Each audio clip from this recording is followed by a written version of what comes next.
चलिए, पिछले क्लास में हम लोगों ने कन्फॉर्मेशनल आइसोमेरिज्म के बारे में पढ़ा था। ठीक है, तो कन्फॉर्मेशनल आइसोमेरिज्म में हम लोगों ने इथेन के कन्फॉर्मेशंस के बारे में पढ़ा था। नहीं, इथेन के समरूपण के बारे में पढ़ा था। तो हम लोगों ने कहा था कि इथेन के कन्फॉर्मेशंस को दिखाने का दो तरीका था। एक था न्यूमैन प्रोजेक्शन फार्मूला के आधार पर इथेन के कन्फॉर्मेशनल आइसोमर्स को दिखाया जा रहा था। नहीं, जिसमें हम लोगों ने दो इम्पॉर्टेंट फॉर्म पढ़ा था। एक था आपका इक्लिप्स्ड फॉर्म और एक था आपका स्टेगर्ड फॉर्म। नहीं, दो फॉर्म हम लोगों ने पढ़ लिया था, जिसमें हम लोगों ने ये भी पढ़ा था कि इक्लिप्स्ड फॉर्म जो होता है वो कम अस्थाई होता है, और जबकि स्टेगर्ड फॉर्म जो होता है वो ज़्यादा अस्थाई होता है। ये हम लोगों ने पढ़ा था। ठीक है, अब याद करो, हम लोगों ने इथेन के कॉन्फॉर्मेशन को दिखाने का एक और तरीका बताया था। नहीं, जिसको हम बोलते थे 100 हर्ट्ज प्रोजेक्शन फार्मूला। तो 100 हर्ट्ज प्रोजेक्शन फार्मूला के आधार पर 100 हर्ट्ज प्रोजेक्शन फार्मूला के आधार पर इथेन को कैसे दर्शाएंगे वो हम लोग को देखना है। नहीं, तो चलो उसको देखते हैं हम लोग, ध्यान दिया जाए। चलो, यहाँ पर मान लो हमने एक लाइन खींचा हुआ है। मान लो कि तुम्हारा ये एक सिग्मा बॉन्ड है, इस कोण पर एक कार्बन है और इस कोण पर तुम्हारा एक कार्बन है। नहीं, इन दोनों कोण पर तुम्हारा एक कार्बन है। ठीक है, अब हम लोग इस कार्बन पर, इथेन में कार्बन कितने होते हैं? दो। इथेन में कार्बन कितने होते हैं? दो। और एक कार्बन पर कितना हाइड्रोजन होता है? तीन। तो हम तीन हाइड्रोजन को यहाँ पे रिप्रेजेंट कर रहे हैं। देखो, पहले हाइड्रोजन को हम लोग यहाँ ऊपर की तरफ दिखा दिए। नहीं, अब दूसरे हाइड्रोजन को हम लोग कुछ इस तरह से दिखा रहे हैं। फिर तीसरे हाइड्रोजन को हम लोग कुछ इस तरह से दिखा रहे हैं। तो इस तरह से ये कार्बन हो गया और उस पर एक इधर हाइड्रोजन हो गया, एक इधर हाइड्रोजन हो गया और एक इधर हाइड्रोजन हो गया। ध्यान रखना है। ठीक है, पहला कार्बन। अब हम दूसरे कार्बन पे आते हैं। नहीं, इस कार्बन पर हाइड्रोजन को रिप्रेजेंट करना है। नहीं, तो बिल्कुल जैसा ऊपर वाले कार्बन पर रिप्रेजेंट किए हुए हैं उसी तरह से यहाँ भी रिप्रेजेंट करेंगे। चलो, तो ये हो गया हमारा इस तरह से, ये हो गया हमारा इस तरह से, और ये हो गया हमारा इस तरह से। नहीं, ये इथेन का रिप्रेजेंटेशन है according to 100 hertz projection formula. नहीं, अब इसमें भी तुम ध्यान रखना, इसमें ध्यान ये रखना कि यहाँ पर देखो, यहाँ पर इस कार्बन पर यहाँ जो ये हाइड्रोजन यहाँ पर दिखाया गया है, नहीं, और इस कार्बन पर यहाँ जो हाइड्रोजन दिखाया गया है, ये दोनों जिस पर हम टिक किए हैं, ये दोनों हाइड्रोजन एक दूसरे के पैरेलल हैं। नहीं, यानी अभी जो सजावट है वो कुछ इस तरह का है। तो अभी जो सजावट है वो कुछ इस तरह का है। ये कार्बन, दोनों हाइड्रोजन के बीच में बॉन्ड बन गया और दोनों हाइड्रोजन अभी क्या है? पैरेलल हैं। दोनों हाइड्रोजन से क्या है? पैरेलल हैं। इनके बीच का एंगल कितना है बाबू? 0 डिग्री। ध्यान रखना है। तो यहाँ भी वही चीज़ दिखाया गया है। नहीं, तुम देख सकते हो कि यहाँ पर मैंने जो हाइड्रोजन टिक किया है, नहीं, ये वाला हाइड्रोजन, ठीक है, अगर ये ऊपर की तरफ है तो इस कार्बन पर भी ये जो हाइड्रोजन है वो ऊपर की तरफ है। यानी ये वाला हाइड्रोजन और ये वाला हाइड्रोजन दूसरे क्या है? पैरेलल है। यानी इनके बीच का एंगल अभी क्या है? 0 डिग्री है। सेम एज इस हाइड्रोजन को तुम देखो तो ये हाइड्रोजन और ये हाइड्रोजन उसके पैरेलल हैं। ये इधर की तरफ गया है तो ये भी इधर की तरफ गया है, तो ये दोनों क्या है? पैरेलल हैं। यानी इनके बीच के भी एंगल क्या है? 0 डिग्री। सेम एज तीसरे हाइड्रोजन पे आ जाओ तो ये वाला लाइन और ये वाला लाइन एक दूसरे के पैरेलल है। नहीं, तो इनके बीच का एंगल भी क्या है? 0 है। तो हम बता चुके थे, नहीं, क्या बताए थे कि अगर, नहीं, इथेन में दो कार्बन हैं, ठीक है, और कार्बन पर आप हाइड्रोजन को अरेंज कर दिए, एक कार्बन पर 3 हाइड्रोजन अरेंज कर दिए और फिर दूसरे कार्बन पर 3 हाइड्रोजन को अरेंज कर दिए, और अगर अगर हाइड्रोजन के बीच का एंगल, डाइहेड्रल एंगल 0 डिग्री हो तो इस फॉर्म को हम क्या कहेंगे? Eclipsed form. इस फॉर्म को हम लोग क्या कहेंगे बाबू? Eclipsed form. इक्लिप्स्ड फॉर्म कहोगे।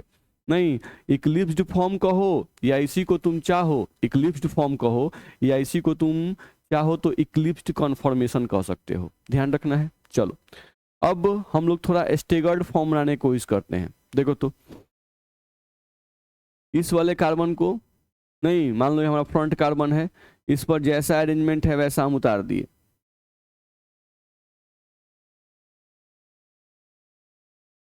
इस तरह से उतार दिए। अब स्टेगर्ड फॉर्म में क्या होता है? स्टेगर्ड फॉर्म में तुम जानते हो कि स्टेगर्ड फॉर्म में क्या होता है? जो हाइड्रोजन, एक कार्बन का जो हाइड्रोजन होता है और दूसरे कार्बन का जो हाइड्रोजन होता है, नहीं, उनके बीच का एंगल कितना होता है? 60 डिग्री। यानी ऐसा कुछ होता है कि लगता है कि यहाँ पर देखो, हम जहाँ पे एरो को दिखा रहे हैं, यहाँ पर दूसरे कार्बन का हाइड्रोजन आना चाहिए। नहीं, यहाँ पर आना चाहिए, ध्यान रखना है, नहीं यहाँ पर आना चाहिए। यानी कि एक कार्बन के हाइड्रोजन और दूसरे कार्बन के हाइड्रोजन के बीच का एंगल 60 डिग्री होना चाहिए, नहीं, ठीक है। तो तब जाके हम लोग क्या बनेगा, स्टेगर्ड फॉर्म हम लोग का बनेगा, तब हम लोग का क्या बनेगा बाबू, स्टेगर्ड फॉर्म। तो देखो, तो कुछ उसी तरह से हम लोग रिप्रेजेंट करने का तरीका कोशिश कर रहे हैं।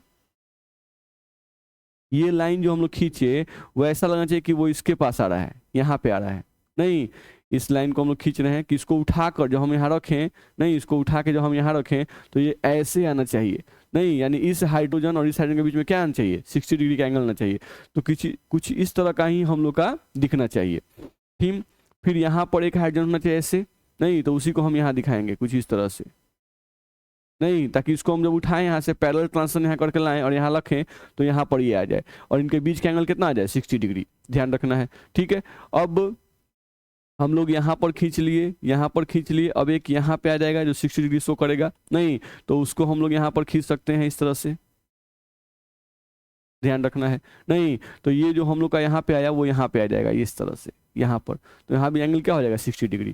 तो हम लोग को केयर करना होगा, नहीं, कि ये जो फॉर्म होगा ये फॉर्म हम लोग कहलाएगा स्टेगर्ड फॉर्म, ये हम लोग कहलाएगा स्टेगर्ड फॉर्म,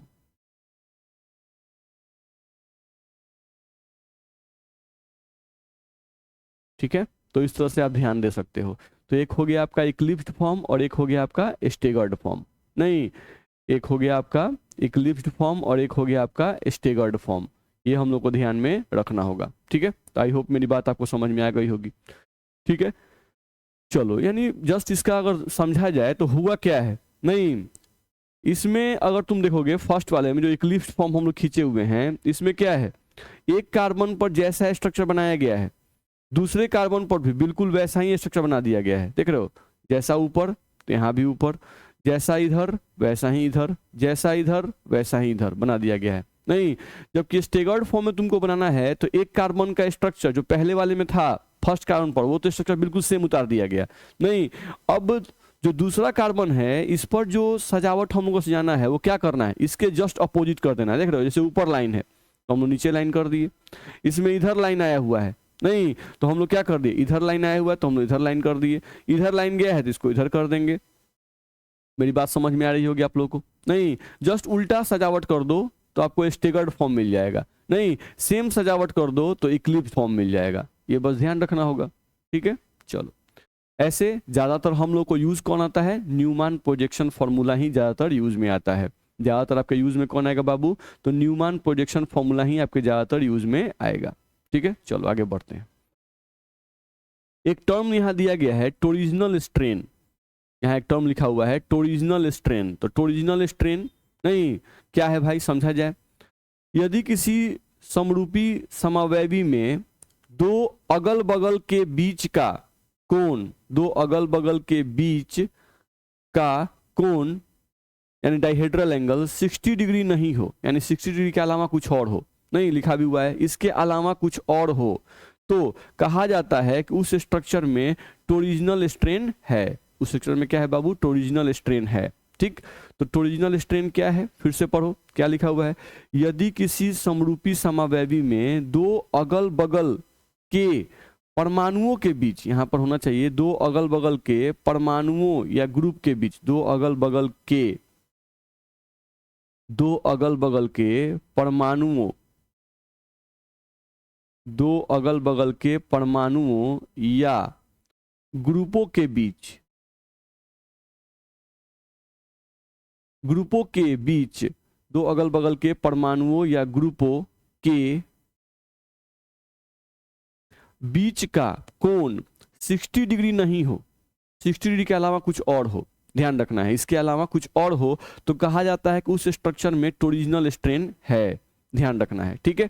तो तुम याद करो इथेन का तुम जब स्ट्रक्चर बनाए थे, नहीं, तो एक बना था इक्लिप्स्ड फॉर्म और एक बना था स्टेगर्ड फॉर्म, तो जो स्टेगर्ड फॉर्म है उसमें दो हाइड्रोजन परमाणु के बीच का कोण कितना था, 60 डिग्री, नहीं, जबकि इक्लिप्स्ड फॉर्म में तुमको दो हाइड्रोजन परमाणु के बीच का जो एंगल था वो कितना था, 0 डिग्री, तो इक्लिप्स्ड फॉर्म में टोरिजिनल स्ट्रेन पाया जाएगा, जबकि स्टेगर्ड फॉर्म में टोरिजिनल स्ट्रेन नहीं पाया जाएगा, ये बात तुमको दिमाग में होना चाहिए, ध्यान रखना है, ठीक है। तो पीछे का क्लास तुमको हमेशा रिवाइज होना चाहिए, जैसे हम लोग ये बात पिछले क्लास में बताए थे, ठीक है। चलो, लिखा हुआ है इक्लिप्स्ड फॉर्म में टोरिजिनल स्ट्रेन अधिकतम होगा। नहीं, इस इक्लिप्स्ड फॉर्म जो है उसमें टोरिजिनल स्ट्रेन क्या होगा, अधिकतम होगा। क्यों? क्योंकि एक्लिप्स्ड फॉर्म जो हम लोग बोल रहे हैं, एक्लिप्स्ड फॉर्म, इस एक्लिप्स्ड फॉर्म में दो हाइड्रोजन परमाणु के बीच का जो कोण होता है, दो हाइड्रोजन परमाणु के बीच का जो कोण होता है वो कितना होता है बाबू?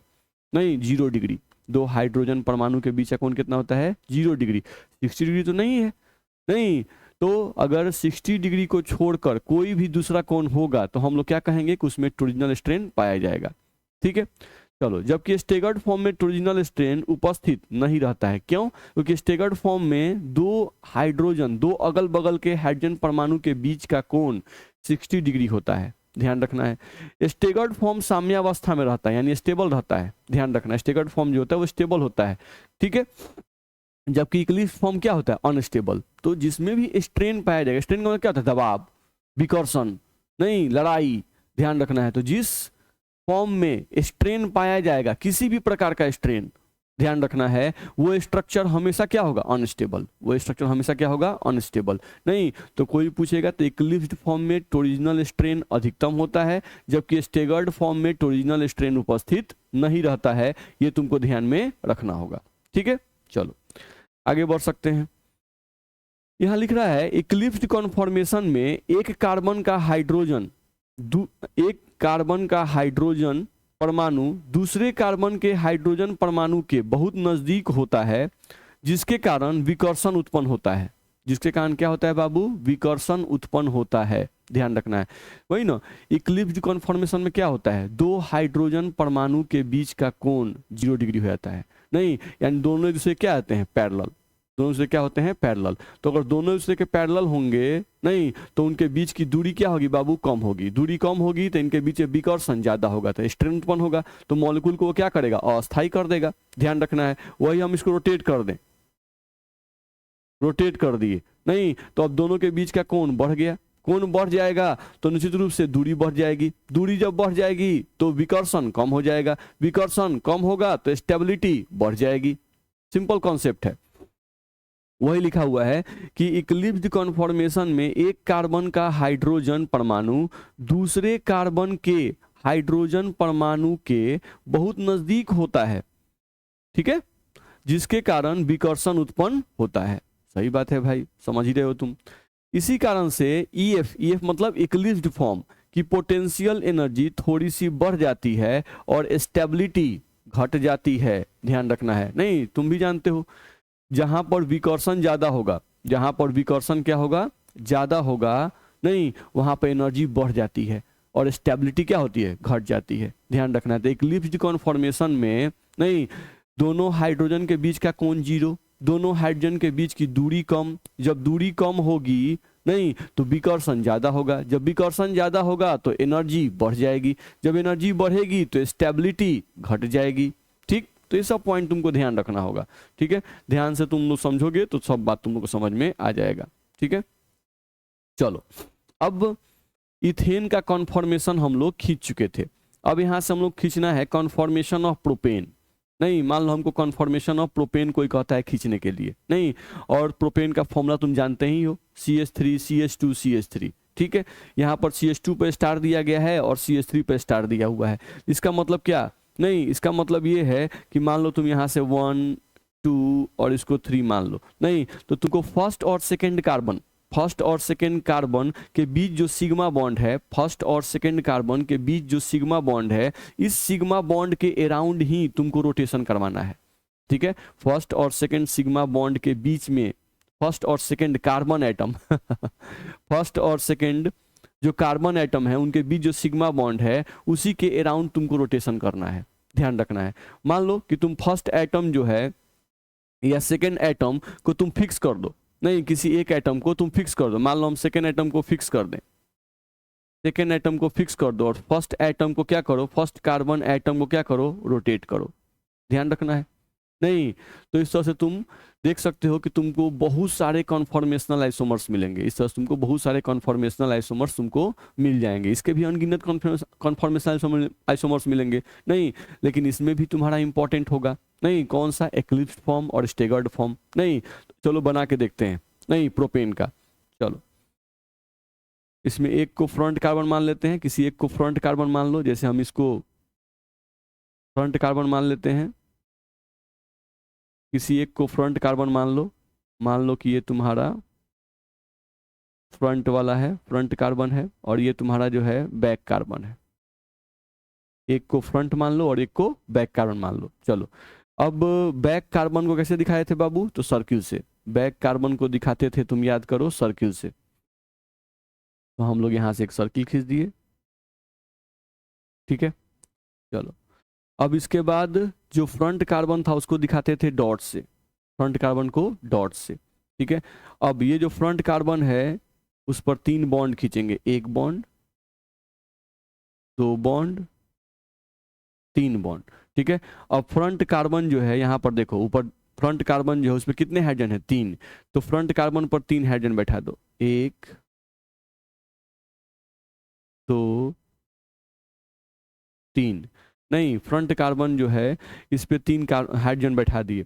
अब जो बैक कार्बन था उस पर 2 हाइड्रोजन है और एक मिथाइल ग्रुप है, नहीं तो बैठा उस पे 2 हाइड्रोजन और एक मिथाइल ग्रुप, 2 हाइड्रोजन और एक मिथाइल ग्रुप। चलो बैक कार्बन पे बैठा रहे हैं हम लोग 2 हाइड्रोजन, एक हाइड्रोजन, दूसरा हाइड्रोजन, और यहाँ पर मिथाइल ग्रुप CH3। तो यहाँ पर देख रहे हो हाइड्रोजन के एकदम अगल बगल में सब लिखे हैं, तो इसका मतलब यहाँ पर ये दोनों हाइड्रोजन क्या है, एक दूसरे के पैरेलल है। ये दोनों हाइड्रोजन क्या है, एक दूसरे के पैरेलल है। ये हाइड्रोजन और मिथाइल ग्रुप क्या है, एक दूसरे के पैरेलल है। तो यहाँ पर बॉन्ड एंगल जो होगा, या डाइहेड्रल एंगल जो तुम बोलते हो DA, डाइहेड्रल एंगल, नहीं वो क्या होगा, 0। एक कार्बन का हाइड्रोजन परमाणु और दूसरे कार्बन के हाइड्रोजन परमाणु के बीच का जो एंगल होगा वो कितना होगा, 0। डाइहेड्रल एंगल यहाँ पर 0 होगा।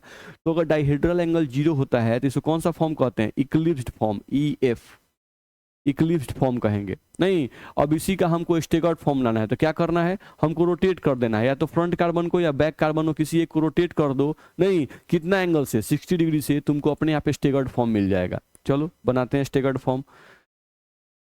ये बन गया हम लोगों का बैक कार्बन,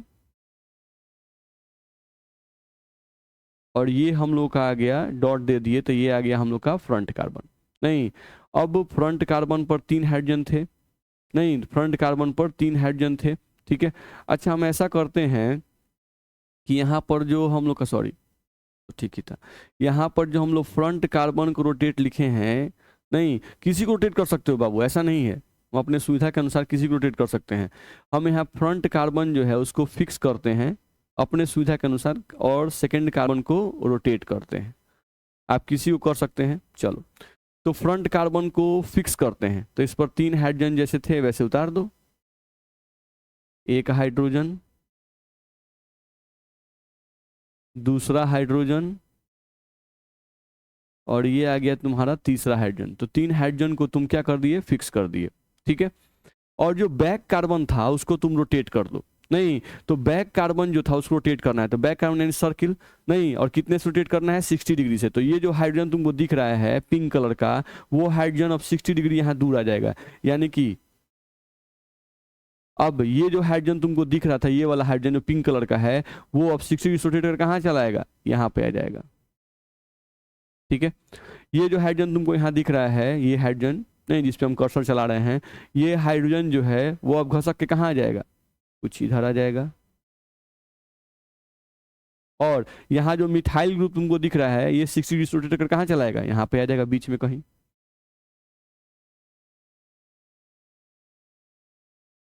तो इस तरह से तुम्हारा बन जाएगा ये स्टेगर्ड फॉर्म। यहाँ पर डाईहेड्रल एंगल कितना तुमको आ गया, 60 डिग्री, नहीं तो डाईहेड्रल एंगल 60 डिग्री आ गया, तो ये कौन सा फॉर्म बन गया, स्टेगर्ड फॉर्म। इसको हम लोग कहेंगे स्टेगर्ड फॉर्म। तो ये तुमको बन गया प्रोपेन का स्टेगर्ड फॉर्म, ध्यान रखना है। अब इसमें कोई पूछे कि भाई जो पहला स्ट्रक्चर था इसमें टोरिजिनल स्ट्रेन पाया जाएगा कि नहीं पाया जाएगा, तो इसमें टोरिजिनल स्ट्रेन पाया जाएगा, TS यानी टोरिजिनल स्ट्रेन पाया जाएगा इस स्ट्रक्चर में। नहीं, लेकिन ये जो स्ट्रक्चर था इसमें कोई पूछे कि इसमें टोरिजिनल स्ट्रेन पाया जाएगा, तो नहीं पाया जाएगा, इसमें टोरिजिनल स्ट्रेन नहीं पाया जाएगा, इसमें टोरिजिनल स्ट्रेन नहीं पाया जाएगा, ये तुमको ध्यान रखना होगा। तो इस तरह से तुम बना सकते हो, ध्यान रखना है। तो ये कॉन्फॉर्मेशन ऑफ प्रोपेन तुम इस तरह से बना सकते हो। चलो अगला हम लोग को इसमें दे रहा है conformation of normal butane, conformation of normal butane. तो यहाँ पे मान लो हम नंबरिंग कर दिए 1 2 3 4, नहीं 4 कार्बन होते हैं ब्यूटेन में, नॉर्मल ब्यूटेन में 4 कार्बन है, नहीं 2 और 3 पे स्टार किया हुआ है, 2 और 3 पर स्टार किया हुआ है। तो इसका मतलब क्या हुआ, इसका मतलब ये हुआ कि तुमको दूसरे कार्बन जो दूसरा कार्बन हो गया, इसको तुम मान लो कि हमारा फ्रंट कार्बन हो गया, ये तुम्हारा हो गया फ्रंट कार्बन, और ये जो तुम्हारा हुआ तीसरा, ये हो गया तुम्हारा बैक कार्बन। तो फ्रंट कार्बन और बैक कार्बन हम लोग समझ गए, नहीं फ्रंट कार्बन और बैक कार्बन हम लोग समझ गए। अब न्यूमैन प्रोजेक्शन फॉर्मूला के आधार पर ब्यूटेन का तुम कॉन्फॉर्मेशन खींच सकते हो, समरूपण खींच सकते हो। नहीं तो मान लो कि हम पहले कोई ऐसे ही खींच देते हैं, पहले ब्यूटेन को कैसे खींचेंगे, चलो तो 2 नंबर और 3 नंबर कार्बन है, चलो तो हम लोग पहले खींचते हैं।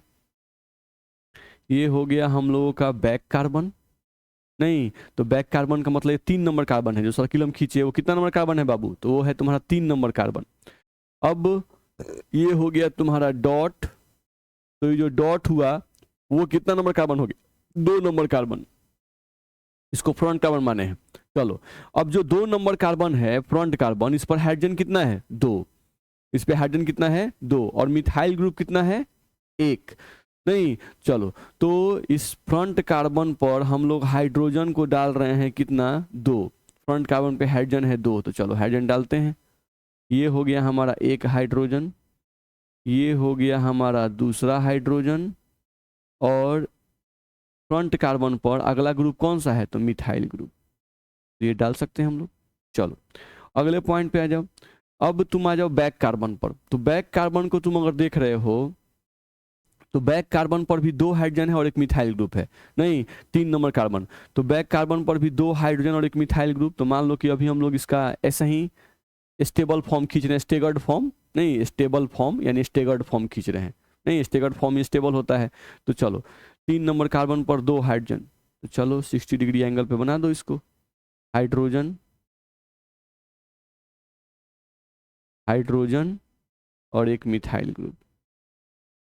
ऐसा ही हम एक बस न्यूमैन प्रोजेक्शन के अनुसार हम लोग ब्यूटेन का स्ट्रक्चर एक खींच दिए। अब इसका बहुत सारा कॉन्फॉर्मेशन हो सकता है, इसका बहुत सारा अनगिनत कॉन्फॉर्मेशन इसका हो सकता है, नहीं क्योंकि हम लोग बताए थे एक कार्बन को फिक्स करके दूसरे कार्बन को उसके सापेक्ष में रोटेट करेंगे अलग अलग कोण से, तो जितने भी डिफरेंट स्पेशियल अरेंजमेंट आपको मिलेंगे वो सब उस मॉलिक्यूल के कॉन्फॉर्मेशन ही कहलाते हैं। तो एक मॉलिक्यूल का नहीं कितने कॉन्फॉर्मेशन में आ सकते हैं, तो अनगिनत, लेकिन उसमें कुछ इंपॉर्टेंट कॉन्फॉर्मेशन होते हैं, जो सबसे लिस्ट स्टेबल है, जो सबसे मैक्सिमम स्टेबल है, नहीं उसके कॉन्फॉर्मेशन के बारे में हम लोग को पढ़ाया जाता है जो कि इंपॉर्टेंट है। नहीं तो ऐसे तो बहुत सारे कॉन्फॉर्मेशन होंगे, ध्यान रखना है। चलो तो कॉन्फॉर्मेशन ऑफ नॉर्मल ब्यूटेन, तो नॉर्मल ब्यूटेन का अगर न्यूमैन प्रोजेक्शन फॉर्मूला के अनुसार कोई बोले स्ट्रक्चर बनाने के लिए, तो हम लोग इस तरह से बना सकते हैं। नहीं अब इसको अलग अलग रूप में और भी बना सकते हैं, तो हम लोग सीखेंगे और भी कैसे कैसे बनाएंगे, ध्यान रखना है। ये एक फॉर्म है जिसको आप बना सकते हो, ध्यान रखना है, ठीक। हाँ अब एक बात और ध्यान रखना कि जैसे यहाँ पर नॉर्मल ब्यूटेन लिया हुआ है, तो नॉर्मल ब्यूटेन में तुमको 2 नंबर और 3 नंबर कार्बन के अराउंड हम लोग रोटेशन किए हैं। नहीं अगर नहीं दिया रहे कुछ भी कि किसके अराउंड रोटेशन करना है, तभी 2 और 3 कार्बन के अराउंड रोटेशन करेंगे, ठीक है। कभी कभी ऐसा होता है कि बोल देगा कि फर्स्ट और सेकंड कार्बन के अराउंड रोटेशन करो, तो बोलेगा उसमें, अगर नहीं बोलेगा तो जनरली हम कौन सा मानेंगे, बीच वाले कार्बन के अराउंड ही रोटेशन करवाते हैं, यानी बीच वाले 2 कार्बन को पकड़ लो, उसमें से एक कार्बन को फिक्स कर दो और एक कार्बन को रोटेट करो, आपको अलग अलग सजावट मिलेगा, ध्यान रखना। अगर कुछ नहीं दिया रहे तो किसको मानेंगे, बीच वाले 2 कार्बन को पकड़ लेंगे, एक को फिक्स करेंगे और एक को पहले वाले के सापेक्ष में रोटेट करते रहेंगे, ये ध्यान रखना होगा, ठीक है। हाँ, अगर दे दे आपको बोल दे कि नहीं भाई आपको रोटेशन जो है फर्स्ट और सेकंड के अराउंड करना है, तो वो भी हम लोग कर सकते हैं, उसमें कोई दिक्कत नहीं है, ठीक। चलो फिलहाल हम लोग इस रोटेशन को समझ गए, अब आगे बढ़ते हैं। लिखो तो क्या लिखा हुआ है, यदि इस संरचना में C3 को फिक्स करके C2 को इसके सापेक्ष में रोटेट किया जाए, नहीं यहाँ पे हम लोग देखें अगर तो क्या किया गया, C3 को बैक कार्बन माने हैं, C3 को फिक्स करके C2 को रोटेट किया जाए, किसी को रोटेट कर सकते हैं नहीं, ये बात ध्यान रखना है। चलो यदि इस संरचना में C3 को फिक्स करके C2 को इसके सापेक्ष में रोटेट किया जाए तो हमें अनगिनत त्रिविमीय संरचनाएं प्राप्त होंगी, जिसे ब्यूटेन का समरूपण कहते हैं। बता ही चुके हम लोग। इन सभी में ब्यूटेन के 4 कॉन्फॉर्मेशन, यानी 4 जो ब्यूटेन के कॉन्फॉर्मेशंस हैं, 4 समरूपण जो हैं वो इंपॉर्टेंट हैं, ठीक है। कौन कौन से भाई, तो इसमें हम लोग को 4 में से 4 जो आएंगे ब्यूटेन के 4 कॉन्फॉर्मेशन हम लोग को इंपॉर्टेंट है, वो कौन कौन है, तो एक है फुली इक्लिप्स्ड, एक है पार्शियल इक्लिप्स्ड, एक है गॉचे फॉर्म और एक है एंटी फॉर्म, ध्यान रखना है, ठीक है। एक है आपका गॉचे फॉर्म और एक है आपका एंटी फॉर्म। अब इन चारों फॉर्म को हम लोग बारी बारी से खींचेंगे, चलो खींचते हैं। 4 कॉन्फॉर्मेशंस ऑफ ब्यूटेन, नहीं जो 4 कॉन्फॉर्मेशन आपके इंपॉर्टेंट हैं, उन 4 कॉन्फॉर्मेशन को हम लोग बारी बारी से खींचेंगे। तो सबसे पहला आपका कौन है, फुली एक्लिप्स्ड कॉन्फॉर्मेशन, नहीं फुली एक्लिप्स्ड कॉन्फॉर्मेशन। तो चलो खींचते हैं। ये हो गया हमारा बैक कार्बन, ठीक है, और ये हो गया हम लोगों का बीच में खींच दिए तो ये हो गया फ्रंट कार्बन। तो बैक कार्बन और फ्रंट कार्बन हम लोग खींच लिए। अब यहाँ से हम लोग खींचेंगे, नहीं ध्यान रखना है ब्यूटेन को खींचना है, तो ब्यूटेन तो हम यहाँ से लिख लेते हैं ताकि हमको ध्यान में रहे। हम लोग को ब्यूटेन यहाँ पर है CH3 CH2 CH2 और यहाँ पर CH3, नहीं, और यहाँ से हम लोग नंबरिंग किए थे फर्स्ट सेकेंड थर्ड फोर्थ, नहीं, और इसी 2 और 3 कार्बन के राउंड हमको रोटेशन करना था। चलो तो करते हैं। तो हम लोग जो फ्रंट कार्बन था, 2 को फ्रंट कार्बन मान लेते हैं, तो उस पर 2 हाइड्रोजन और एक मिथाइल ग्रुप, चलो 2 हाइड्रोजन और एक मिथाइल ग्रुप। तो यहाँ पे हम लिखते हैं स्ट्रेट लाइन, थोड़ा होता तो अच्छा लगता है, स्ट्रेट लाइन खींचा जाए, हाँ। तो यहाँ पे हम लोग का आ गया एक मिथाइल ग्रुप ले लिए, नहीं, और इस पर 2 हाइड्रोजन को हम ले लिए, एक हाइड्रोजन और ये आ गया हमारा दूसरा हाइड्रोजन, ठीक है। तो एक कार्बन का काम खत्म हो गया जो फ्रंट कार्बन था। अब हम बात करते हैं बैक कार्बन की। तो बैक कार्बन पर भी 2 हाइड्रोजन है, 2 हाइड्रोजन और एक मिथाइल ग्रुप है, तो 2 हाइड्रोजन और एक मिथाइल ग्रुप। चलो अब यहाँ पर देख लो, मिथाइल ग्रुप को हम यहाँ लिख रहे हैं, यानी ये दोनों मिथाइल ग्रुप एक दूसरे के पैरेलल हैं, नहीं दोनों मिथाइल ग्रुप क्या है, पैरेलल है, इनके बीच का डाइहेड्रल एंगल क्या है, 0 डिग्री है। तो एक मिथाइल ग्रुप हो गया।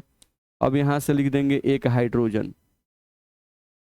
यहाँ से लिखेंगे दूसरा हाइड्रोजन। तो ये जो हाइड्रोजन हम लिख रहे हैं वो भी येलो कलर वाले हाइड्रोजन क्या है, पैरेलल है, नहीं येलो कलर वाले हाइड्रोजन के क्या है, पैरेलल है। यहाँ भी तुम्हारा डाइहेड्रल एंगल कितना है, तो डाइहेड्रल एंगल तुम्हारा यहाँ पर कितना है बाबू, 0 डिग्री है, ये तुमको ध्यान रखना होगा, नहीं। तो ये जो फॉर्म हम लिखे इसको हम लोग कहते हैं फुली एक्लिप्स्ड फॉर्म। ये जो फॉर्म हम लिखे इसको क्या कहेंगे, फुली एक्लिप्स्ड फॉर्म। ये तुम्हारा होगा फुली एक्लिप्स्ड फॉर्म,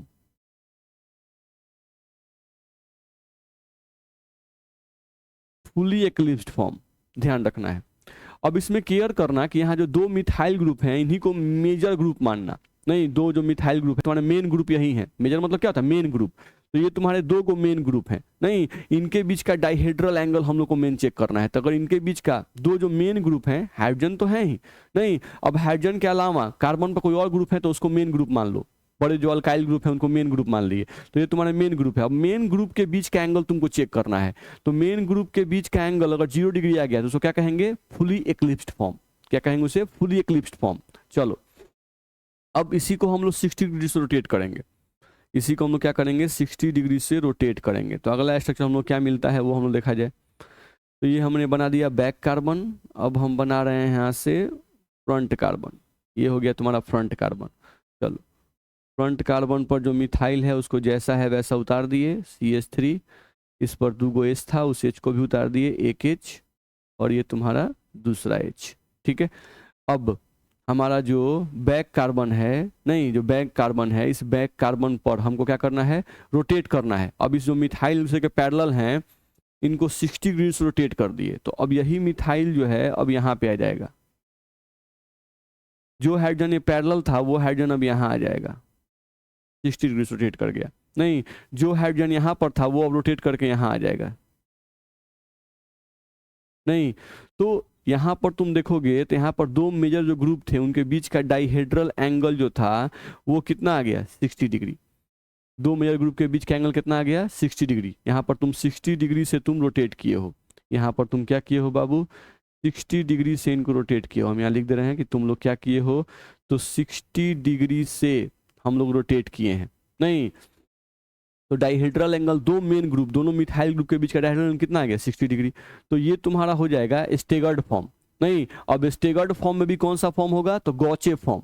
ध्यान रखना है, यहाँ पर देखो कौन कौन सा लिखा हुआ है, फुली इक्लिप्स्ड, पार्शियली इक्लिप्स्ड और लिखा हुआ है गॉचे फॉर्म। नहीं, तो दो मेन ग्रुप के बीच का एंगल अगर 60 डिग्री आ जाए तो उसको कहेंगे गॉचे फॉर्म। और ये गॉचे फॉर्म किसका रूप है, स्टेगर्ड फॉर्म का। ध्यान रखना है, तो यहाँ पर दो मेन ग्रुप हैं, डाइहेड्रल एंगल 60 डिग्री आ गया तो इसको कहेंगे गॉचे स्टेगर्ड फॉर्म या सिंपली गॉचे फॉर्म। हम पूरा लिखते हैं, इसको कहेंगे गॉचे, गॉचे स्टेगर्ड फॉर्म।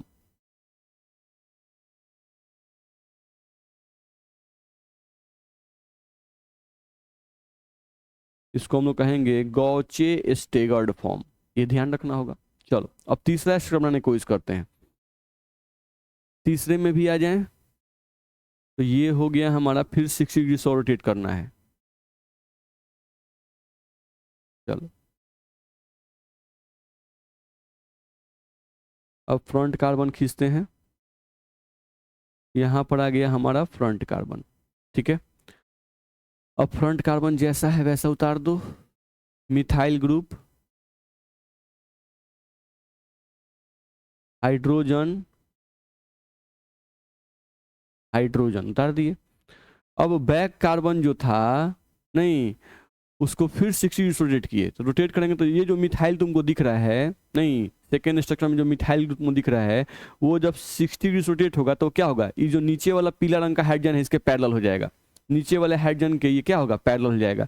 यानी यहाँ पर ये CH3 जो है अब यहाँ पे आ जाएगा, इस हाइड्रोजन के पैरेलल हो जाएगा, CH3। नहीं, ये हाइड्रोजन और ये मिथाइल ग्रुप अब पैरेलल हो जाएंगे। ये हाइड्रोजन जो सेकंड स्ट्रक्चर में यहाँ जो हाइड्रोजन दिख रहा है वो अब घसक के कहाँ आ जाएगा, ये हाइड्रोजन घसक के इस पीले वाले के पास आ जाएगा, यानी ये इसके पैरेलल हो जाएगा, यहाँ पे आ गया। ध्यान रखना है, ये जो हाइड्रोजन है वो कहाँ आ जाएगा, इस मिथाइल ग्रुप के पैरेलल हो जाएगा। ध्यान रखना है, यहाँ भी जो हम रोटेशन किए वो रोटेशन कितना से किए, यहाँ भी जो रोटेशन हम लोग किए वो रोटेशन कितना से किए, तो 60 डिग्री से किए। यहाँ भी रोटेशन कितना डिग्री से किए, 60 डिग्री से। अब यहाँ पे जो दो मेन ग्रुप थे इनके बीच का डाइहेड्रल एंगल कितना आ गया, इनके बीच का डाइहेड्रल एंगल जो दोनों मिथाइल थे उनके बीच का एंगल कितना हो जाएगा, 120 डिग्री, 120 डिग्री हो गया। नहीं, तो ये जो फॉर्म तुम्हारा बना इसको हम लोग कहते हैं पार्शियली एक्लिप्स्ड फॉर्म।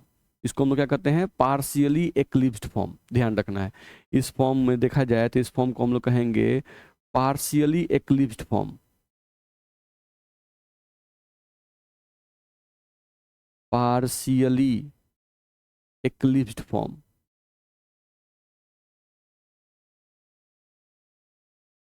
ये तुम्हारा होगा पार्शियली एक्लिप्स्ड फॉर्म, ध्यान रखना है। ठीक है, अब चौथा स्ट्रक्चर, फिर से हम लोग इसको 60 डिग्री से रोटेट करेंगे, फिर से हम लोग इसको 60 डिग्री से रोटेट करेंगे। तो अगर फिर से 60 डिग्री से रोटेट करोगे तो अब यहाँ पर देखो तो कैसा है हम लोग का बनेगा, यहाँ से हम लोग बनाएंगे तो हम लोग क्या बनेगा उसको हम लोग को अब चेक करना है। नहीं, तो देखो तो क्या हम लोग का बनेगा, यहाँ से हम लोग पहले एक बैक कार्बन खींच लिए, ये हम लोग का बैक कार्बन आ गया। यहाँ से आ जाएगा हम लोग का फ्रंट कार्बन, फ्रंट कार्बन पर जैसे जो है उसको उतार दिए, CH3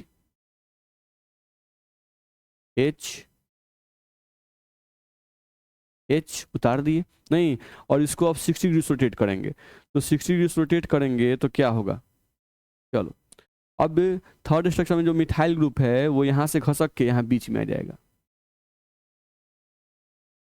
ये यहाँ आ जाएगा। जो हाइड्रोजन यहाँ पर दिख रहा है वो अब यहाँ आ जाएगा, फिर एक हाइड्रोजन यहाँ आ जाएगा। अब यहाँ पर दोनों मिथाइल ग्रुप के बीच का एंगल देखो, यहाँ पर डाइहेड्रल एंगल तुमको जो होगा वो आ जाएगा 180 डिग्री। डाइहेड्रल कितना आ जाएगा? 180 डिग्री आ जाएगा। तो इसको कहते हैं एंटी स्टेगर्ड फॉर्म। इस फॉर्म को हम लोग क्या कहते हैं बाबू? Anti staggered form.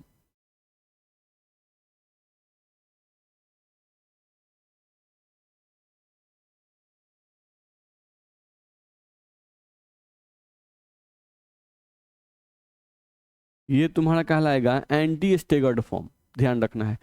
अब इसके बाद तुम फिर 60 डिग्री से और रोटेट करो, तो तुम रोटेट करोगे तो इन्हीं में से कोई ना कोई स्ट्रक्चर अब रिपीट करने लगेगा। फिर और 60 डिग्री से रोटेट करो तो इन्हीं में से कोई ना कोई स्ट्रक्चर तुम्हारा रिपीट करने लगेगा, ठीक है। यानी अब स्ट्रक्चर तुम्हारा रिपीट करेगा। वैसे मान लो हम इसको 60 डिग्री से रोटेट करें तो ये जो मिथाइल ग्रुप है फोर्थ स्ट्रक्चर में, देखो फोर्थ स्ट्रक्चर में ये मिथाइल ग्रुप कहाँ आ जाएगा? इस हाइड्रोजन के पैरेलल जाएगा, आएगा कि नहीं आएगा?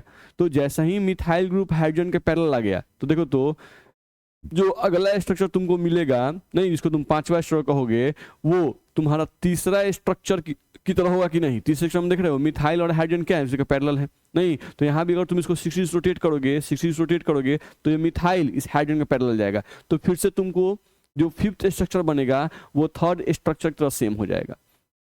फिर इस मिथाइल ग्रुप को तुम जैसे ही यहाँ पर आ गया 60 डिग्री से रोटेट करोगे तो फिर इन दोनों मेजर ग्रुप के बीच का एंगल 60 डिग्री आ जाएगा, तो वो तुम्हारा सेकेंड स्ट्रक्चर से मैच करने लगेगा, ध्यान रखना है। तो यानी इसके बाद अब तुम रोटेशन 60 डिग्री पे अगर करते हो तो इन्हीं चारों में से कोई स्ट्रक्चर तुमको मिल जाएगा, ठीक है। अब इसके बाद अगर तुम इस मॉलिक्यूल को 60 डिग्री से रोटेट करोगे तो इन्हीं चारों में से कोई स्ट्रक्चर तुमको रिपीट कर जाएगा। तो ये ब्यूटेन के 4 इंपॉर्टेंट स्ट्रक्चर हैं, नहीं ध्यान रखना। एक है आपका फुली इक्लिप्स्ड फॉर्म, नहीं एक है आपका गॉचे स्टेगर्ड फॉर्म, एक है पार्शियली इक्लिप्स्ड फॉर्म और एक है एंटी स्टेगर्ड फॉर्म। नहीं तुम यहाँ पर दिमाग लगा के देख सकते हो कि एक्लिप्स्ड फॉर्म जो हम लोग नाम दे रहे हैं, एक्लिप्स्ड फॉर्म जो हम लोग नाम दे रहे हैं, ये इस नाम को तुम ध्यान से देखो, ये नाम कब आ रहा है? ये नाम तभी आ रहा है जब ग्रुप्स जो हैं, जब दो ग्रुप जो हैं, नहीं वो एक दूसरे के पैरेलल हो जा रहे हैं, तभी एक्लिप्स्ड फॉर्म आता है, ध्यान रखना है। जैसे जो फर्स्ट स्ट्रक्चर है उसमें तुम देखो तो मिथाइल ग्रुप के पैरेलल है, नहीं तो एक्लिप्स्ड फॉर्म नाम पड़ा है। हाइड्रोजन के पैरेलल है, हाइड्रोजन के पैरेलल है, तो ये क्या पड़ा? एक्लिप्स्ड फॉर्म। फिर दूसरा एक्लिप्स्ड फॉर्म खोजो, कहाँ है एक्लिप्स्ड फॉर्म? 3 नंबर में। इस 3 नंबर में तुम ध्यान दो तो 3 नंबर को पार्शियली इक्लिप्स्ड कहा गया है, तो इसको ध्यान दो। यहाँ पर भी दो मिथाइल और हाइड्रोजन पैरेलल हैं, मिथाइल और हाइड्रोजन पैरेलल हैं। तो जब भी दो ग्रुप एक दूसरे के पैरेलल होने लगते हैं तो वो इक्लिप्स्ड फॉर्म का फॉर्मेशन करता है। क्या करता है? एक्लिप्स्ड फॉर्म का फॉर्मेशन करता है, नहीं ध्यान रखना है। तो यहाँ से पहला स्ट्रक्चर और तीसरा ये दोनों एक्लिप्स्ड फॉर्म में है। अब पहले वाले को फुली इक्लिप्स्ड क्यों कहा गया? क्योंकि देख लो दो जो मेजर ग्रुप थे मिथाइल ग्रुप, तुम्हारे दो जो मेजर ग्रुप थे, कौन से? Methyl group. जो दो तुम्हारे मेजर ग्रुप है मिथाइल ग्रुप, वो दोनों यहाँ पे एक दूसरे के पैरेलल हैं, नहीं दोनों एक दूसरे को ढक लेंगे, ध्यान रखना है। नहीं अगर एक को सामने हम लोग दिखाएं, नहीं एक को अगर ऐसे करके हम लोग दिखाएं कि यहाँ पर CH3 है और दूसरा इधर पीछे रहे, तो पहला वाला CH3 अगर ऐसे खड़ा है और दूसरा CH3 ऐसे खड़ा है, तो दोनों क्या करेगा? पहले वाला जो आगे वाला है वो पीछे वाले को ढक लेगा। इक्लिप्स में क्या होता है? ढक लेना, नहीं पैरेलल होगा तो ढक लेगा। तो यहाँ पर एक मिथाइल ग्रुप दूसरे मिथाइल ग्रुप को ढक लेगा। अगर एक मिथाइल ग्रुप दूसरे मिथाइल ग्रुप के आगे रहेगा तो आगे वाला पीछे वाले को ढक लेता है, इसी को बोलते हैं इक्लिप्स्ड कर गया, ध्यान रखना है। नहीं तो ये पॉइंट हम लोग को ध्यान रखना होगा, ठीक। अब जो थर्ड स्ट्रक्चर था इसको पार्शियली इक्लिप्स्ड क्यों कहे? क्योंकि यहाँ पर जो मेजर ग्रुप है उनको ध्यान दो, मिथाइल ग्रुप ऊपर हो गया, एक कार्बन का मिथाइल ग्रुप ऊपर हो गया और दूसरे कार्बन का मिथाइल ग्रुप कहाँ आ गया? नीचे आ गया। दूसरे कार्बन का मिथाइल ग्रुप उनको कहाँ आ गया? नीचे आ गया। तो ध्यान रखना होगा कि यहाँ पर ये मिथाइल ग्रुप दूसरे मिथाइल ग्रुप को अब ढक नहीं सकता है, नहीं तो अगर नहीं ढका तो इसका मतलब क्या हुआ? पार्शियली एक्लिप्स्ड होगा, ध्यान रखना है, ठीक है। एक मिथाइल ग्रुप दूसरे मिथाइल ग्रुप को पूर्णतः ढक ले, नहीं तो बोलते हैं फुली इक्लिप्स्ड। कब ढक लेगा? जब दोनों मिथाइल ग्रुप एक दूसरे के पैरेलल होंगे, जब उनके बीच का एंगल 0 डिग्री होगा, ध्यान रखना होगा। तो थर्ड स्ट्रक्चर को पार्शियली इक्लिप्स्ड क्यों कर रहे हैं? क्योंकि यहाँ पर एक मिथाइल दूसरे मिथाइल को पूर्णतः नहीं ढक सकता है, क्योंकि एक मिथाइल दूसरे जगह पर है, दूसरा मिथाइल दूसरे जगह पे है। हाँ ये मिथाइल ग्रुप थोड़ा सा ढक सकता है क्योंकि हाइड्रोजन जो है वो आगे है, तो हाइड्रोजन इस मिथाइल को थोड़ा सा ढक सकता है, इसीलिए उसको लिखा गया पार्शियली इक्लिप्स्ड फॉर्म, ध्यान रखना है। चलो अब यहाँ से ये जो फॉर्म सेकेंड स्ट्रक्चर है उसको ध्यान से देखो। तो यहाँ पर दो मिथाइल के बीच का जो एंगल है, दो मिथाइल ग्रुप के बीच का जो एंगल है वो कितना डिग्री है? 60 डिग्री। दो मिथाइल ग्रुप के बीच का एंगल कितना है बाबू? 60 डिग्री। नहीं तो ये जैसा ही दो मिथाइल ग्रुप के बीच का एंगल 60 डिग्री होगा, ये क्या कहलाएगा? Staggered form. और स्टेगर्ड फॉर्म में एक नया नाम दे दिया गया, गॉचे फॉर्म। क्या कहा गया इसको? गॉचे फॉर्म कहा गया। ध्यान रखना है, तो ये सब नाम है, बस नाम को ध्यान रखना है। तो ये तुम्हारा गॉचे फॉर्म होगा, ठीक है। अब यहाँ पर तुम देखो तो दो मिथाइल के बीच का जो एंगल यहाँ पर आया है वो कितना आ गया? 180 डिग्री। 180 डिग्री, यानी यहाँ पर दोनों मिथाइल के बीच का जो दूरी है वो दूरी सबसे ज्यादा है। नहीं तो ये क्या कहलाएगा? Anti staggered form. Anti staggered form ये कहलाएगा, एंटी स्टेगर्ड फॉर्म। नहीं अब तुम देख सकते हो कि जनरली स्टेगर्ड फॉर्म ही स्टेबल होते हैं ज्यादा। नहीं अब गॉचे फॉर्म और एंटी फॉर्म में कौन ज्यादा स्टेबल होगा? तो एंटी फॉर्म ज्यादा स्टेबल होगा। क्यों? क्योंकि दो बड़े ग्रुप जो मिथाइल ग्रुप है इनके बीच की दूरी सबसे ज्यादा है। नहीं तो दो बड़े ग्रुप के बीच की दूरी अगर सबसे ज्यादा होगी तो इनके बीच में रिपल्सन भी सबसे कम होगा। रिपल्सन कम होगा तो मॉलिक्यूल की स्टेबिलिटी सबसे ज्यादा होगी। नहीं तो ये जो होगा वो मैक्सिमम स्टेबल होगा। ये जो आपका होगा मैक्सिमम स्टेबल होगा, ध्यान रखना है। नहीं तो एंटी फॉर्म जो होता है वो सबसे ज्यादा स्टेबल होता है। तो आपका कौन सा फॉर्म स्टेबल होगा? एंटी फॉर्म के बाद अब कौन सा फॉर्म स्टेबल होगा? तो एंटी फॉर्म के बाद, ध्यान रखना है, एंटी फॉर्म के बाद अगर हम लोग ध्यान देंगे तो एंटी फॉर्म के बाद कौन सा स्टेबल होगा? Gauche form. नहीं गॉचे के फॉर्म के बाद कौन होगा? Partially eclipsed. और सबसे कम स्टेबल, मिनिमम स्टेबल कौन होगा? ये वाला, ये जो होगा आपका ये मिनिमम स्टेबल होगा। तो मिनिमम स्टेबल ये क्यों होगा बताओ? मिनिमम स्टेबल ये क्यों होगा? क्योंकि यहाँ पर दो बल्कियर ग्रुप जो दोनों मिथाइल ग्रुप हैं वो एकदम बहुत नजदीक हैं, तो यहाँ पर रिपल्सन मैक्सिमम होगा। रिपल्सन मैक्सिमम तो निश्चित रूप से यहाँ पर स्टेबिलिटी सबसे कम होगा, ध्यान रखना है, ठीक है। चलो अब थोड़ा सा केयर करो कि जो ब्यूटेन है इस ब्यूटेन में टोरिजिनल स्ट्रेन कहाँ कहाँ पाया जाएगा? तो यहाँ पर तो दो मेजर ग्रुप के बीच का एंगल 60 डिग्री है। नहीं तो यहाँ पर टोरिजिनल स्ट्रेन नहीं पाया जाएगा। नहीं यहाँ भी देखो दो ग्रुप के, सॉरी दूसरा स्ट्रक्चर में सबके बीच का एंगल कितना है? 60 डिग्री। तो अगर सबके बीच का एंगल 60 डिग्री है, नहीं अगल बगल के सभी ग्रुप के बीच का एंगल अगर 60 डिग्री है तो इसमें कोई टोरिजिनल स्ट्रेन नहीं पाया जाएगा। नो टोरिजिनल स्ट्रेन, इसमें कोई टोरिजिनल स्ट्रेन नहीं पाया जाएगा। यहाँ पर आ जाओ, इस ग्रुप को तुम देखोगे तो यहाँ भी सभी ग्रुप के बीच का एंगल कितना है? 60 डिग्री। सभी ग्रुप के बीच देखना है। दो अगल बगल, याद करो टोरिजिनल स्ट्रेन में क्या कहा गया था? दो अगल बगल के ग्रुप के बीच का एंगल 60 डिग्री हो तो उसमें टोरिजिनल स्ट्रेन नहीं होगा। तो इस समय टोरिजिनल स्ट्रेन नहीं होगा, इसमें भी टोरिजिनल स्ट्रेन नहीं होगा। नो टोरिजिनल स्ट्रेन, ध्यान रखना है, ठीक है। लेकिन इनमें तुम देखो कि यहाँ पर जो अगल बगल के ग्रुप हैं इनके बीच का एंगल कितना है? अगल बगल के ग्रुप के बीच का एंगल कितना है? 0 डिग्री। यहाँ भी अगल बगल ग्रुप के बीच का एंगल कितना है? 0 डिग्री। तो इसमें टोरिजिनल स्ट्रेन पाया जाएगा, इसमें टोरिजिनल स्ट्रेन पाया जाएगा। टिक का मतलब पाया जाएगा। इसमें भी टोरिजिनल स्ट्रेन पाया जाएगा, ध्यान रखना, इसमें टोरिजिनल स्ट्रेन पाया जाएगा। तो ये सब पॉइंट तुमको ध्यान रखना होगा, ठीक है। चलो आगे बढ़ते हैं। अब स्टेबिलिटी ऑर्डर, तो स्टेबिलिटी ऑर्डर तो अभी हम जस्ट बता दिए। स्टेबिलिटी ऑर्डर में सबसे स्टेबल कौन होगा? Anti form. सबसे स्टेबल होगा एंटी फॉर्म। तब कौन होगा? Gauche form. गॉचे फॉर्म के बाद कौन होगा? Partially eclipsed. पार्शियली एक्लिप्स्ड फॉर्म जो होगा। और सबसे कम स्टेबल कौन होगा? फुली एक्लिप्स्ड। सबसे कम स्टेबल होगा फुली एक्लिप्स्ड। तो फुली एक्लिप्स्ड फॉर्म जो होगा वो सबसे कम स्टेबल होगा, ये ध्यान रखना है। एनर्जी ऑर्डर क्या होगा? जस्ट सबसे स्टेबल, जो सबसे कम स्टेबल होगा उसकी एनर्जी सबसे ज्यादा। नहीं यानी फुली एक्लिप्स्ड, FE, फुली एक्लिप्स्ड जो होगा इसकी एनर्जी सबसे ज्यादा होगी। तब कौन होगा? Partially eclipsed, PE। उसके बाद कौन होगा? Gauche form. उसके बाद कौन होगा? Anti form. यानी एंटी फॉर्म की एनर्जी सबसे कम होगी क्योंकि स्टेबिलिटी जो है सबसे ज्यादा है, ध्यान रखना है। तो ये सब पॉइंट आपको ध्यान रखना होगा। चलो एक पॉइंट लिखा हुआ है वंडर वाल स्ट्रेन। तो वंडर वाल स्ट्रेन का मतलब क्या है? जब किसी एक अणु के दो एटम्स, जब किसी एक अणु के दो एटम्स या दो ग्रुप, ठीक है, एक दूसरे के बहुत नजदीक आ जाते हैं तो उस अणु में वंडर वाल स्ट्रेन उत्पन्न जाता है। तो उस अणु में वंडर वाल स्ट्रेन उत्पन्न जाता है जिसके कारण वो अणु अस्थायी हो जाता है।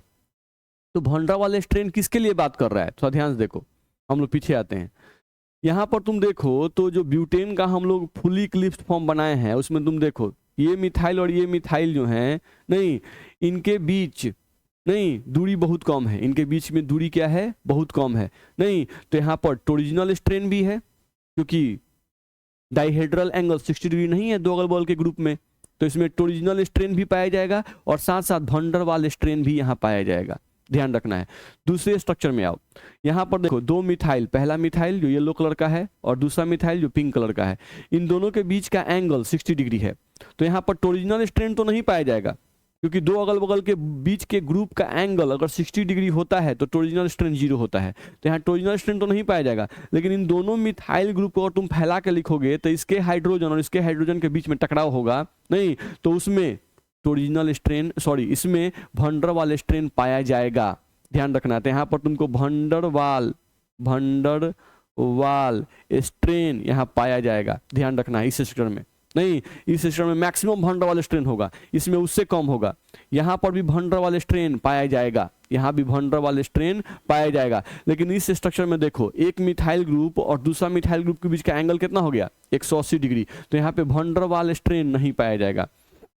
इसमें वन डर वाल स्ट्रेन कहें नहीं, क्या मिनिमम कहा जाए, वन डर वाल स्ट्रेन यहाँ पर क्या होगा, मिनिमम होगा, सबसे कम होगा, क्योंकि दो जो बड़े ग्रुप थे वो बहुत दूर हो गए, नहीं तो इनके बीच वन डर वाल स्ट्रेन सबसे कम होगा।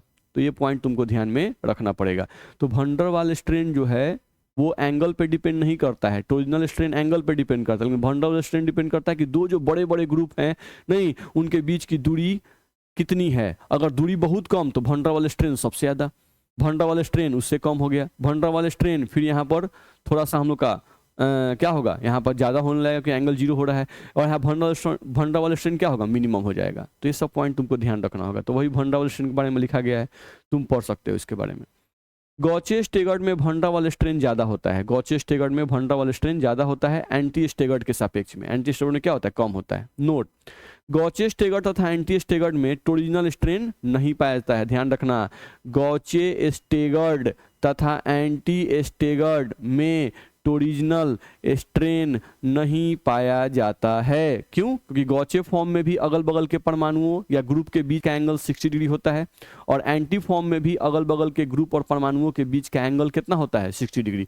तो जब दो अगल बगल के परमाणुओं के बीच का एंगल 60 डिग्री हो किसी स्ट्रक्चर में तो वहाँ टोरिजिनल स्ट्रेन 0 हो जाता है। ठीक, तो आई होप मेरी बात आपको समझ में आ गई होगी। ठीक है, तो आज के क्लास में हम लोग इतना ही पढ़ेंगे, इतने पॉइंट को आप लोग ढंग से रिवाइज कर लेंगे। ठीक है, इतने पॉइंट को आप लोग ढंग से रिवाइज कर लेंगे। ठीक है, तब हम लोग कन्फॉर्मेशनल आइसोमरिज्म में कुछ और इंपॉर्टेंट क्वेश्चंस हैं बस वो बना लेंगे, तो कन्फॉर्मेशनल आइसोमरिज्म हम लोग का खत्म हो जाएगा। कुछ इंपॉर्टेंट कन्फॉर्मेशंस हैं उनको देख लेंगे, नहीं जैसे एक साइक्लोहेक्सेन का कन्फॉर्मेशन भी इंपॉर्टेंट होता है जो कंपटीशन में पूछा जाता है, तो थोड़ा सा उसके बारे में पढ़ लेंगे। ठीक, तो आई होप मेरी बात आपको समझ में आ रही होगी। चलिए, तो आज के क्लास में इतना ही पढ़ेंगे। धन्यवाद।